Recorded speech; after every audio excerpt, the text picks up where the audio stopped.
हाँ तो बच्चों, वेलकम बैक। हम दोबारा एक अन्य सवाल के साथ उपस्थित हैं आपके सामने। हमारी समांतर श्रेणी चल रही थी और उसकी पहली वीडियो में मैंने आपको एक्सरसाइज 5.1 का पहला सवाल था वो करवा दिया था। अब उससे अगला सवाल मैं आपको करवा रहा हूँ। सवाल कुछ इस तरीके से है कि किसी बेलन में, इसमें भी हमें यही बताना है कि ये एपी में है दिए हुए आंकड़े या नहीं है। तो मैं वही बता रहा हूँ कि किसी बेलन में उपस्थित हवा की मात्रा, जबकि वायु निकालने वाले पंप प्रत्येक बार बेलन के शेष हवा का 1/4 भाग बाहर निकाल देता है। मतलब जब जब वो पंप हम इस्तेमाल कर रहे हैं तो वो पंप जो है, जितनी भी हवा पंप में उसमें शेष रह जाती है सिलेंडर में, उसका 1/4 भाग अपने साथ बाहर निकाल देता है। तो इसके जो आंकड़े हमें मिलेंगे वो आंकड़े एपी में हैं या नहीं है। तो बच्चों देखो, सबसे पहले हम इसका आयतन मान लेते हैं कि हमने माना, मैं हल कर रहा हूं इसका, माना बेलन का आयतन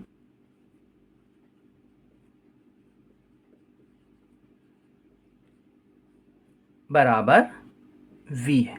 हमने ये मान लिया कि इस बेलन का आयतन v है। तो अब पहली बार में हवा कितनी है, v। अब इसका एक बार, प्रथम बार जो हवा निकलेगी पहले पंप में, वो इसका 1/4 भाग निकल जाएगी। तो पहले पंप में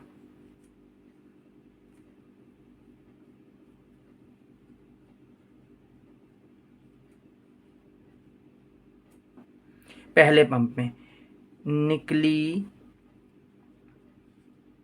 हवा, तो बच्चों कितनी थी, v, और उसका 1/4 यानी 1/4 v हवा, या मैं कह सकता हूं v/4 हवा निकल गई इसमें से। ठीक है, तो ये पहले पंप में निकल गई इतनी हवा।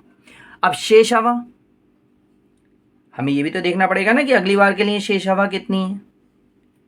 शेष हवा, तो शेष हवा कितनी बची, तो बच्चों हम कितनी लेके चले थे, उसका टोटल आयतन कितना था हवा का, v।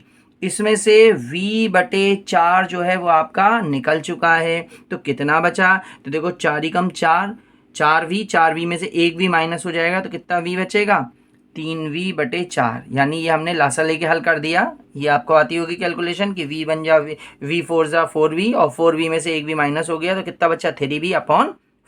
तो इतनी हवा शेष बची। अब दूसरे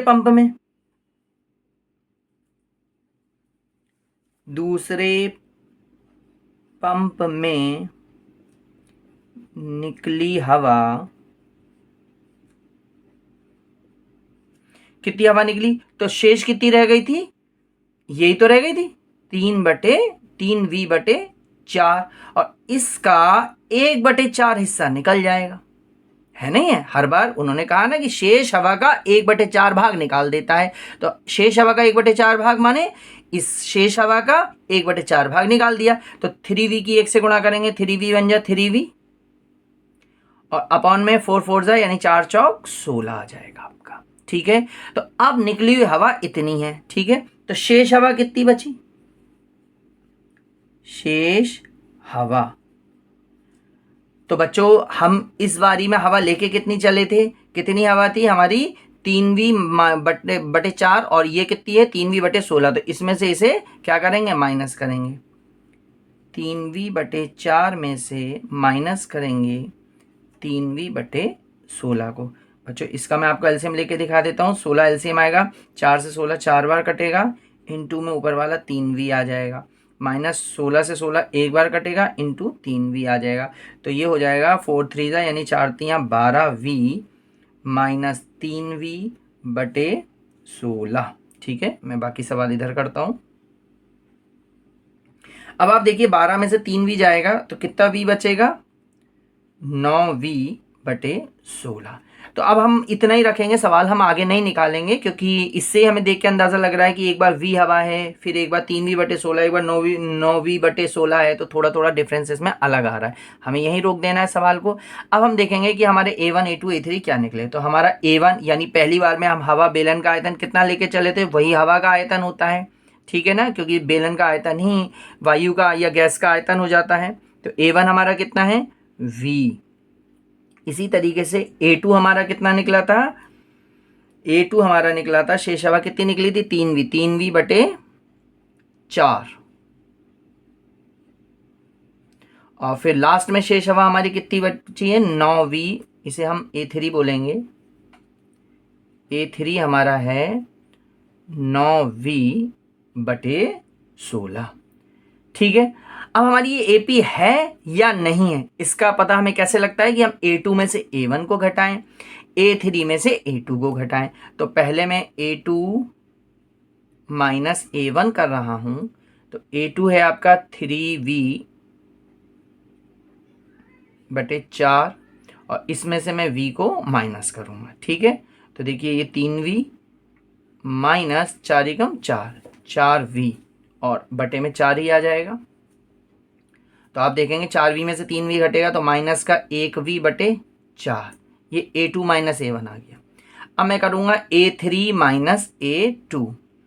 A3 हमारा कितना है 9V/16 माइनस ये कितना है A2 3V/4। ठीक है, अगर मैं इनका एलसीएम लूँ, वही इनका एलसीएम 16 आ जाएगा, 16 से 16 कट जाएगा 9V माइनस 4 से 16 4 बार कटेगा, 4 चौक 16 और 4 तियाँ 12, 12V। तो इसको अगर माइनस करेंगे 12 में से 9 जाएगा, कितना बचेगा माइनस का 3V/16। तो आप देख पा रहे हैं, क्या देख पा रहे हैं,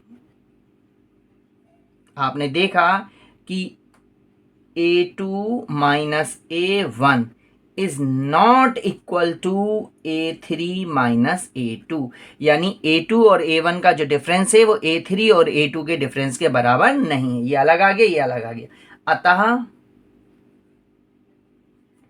आयतन AP में नहीं है। बच्चों, हमें बोर्ड में दोनों तरीकों के सवाल मिल जाते हैं, AP में है या AP में नहीं है, वो किसी भी तरीके के सवाल आ जाते हैं और आपको वो सिद्ध करना होता है। आप ये ना सोचें कि जो AP में आएगा आंसर वही ज़्यादा इंपॉर्टेंट है, ये सभी सवाल इंपॉर्टेंट रहते हैं। थैंक यू, मिलते हैं अगली वीडियो में अगले सवाल के साथ।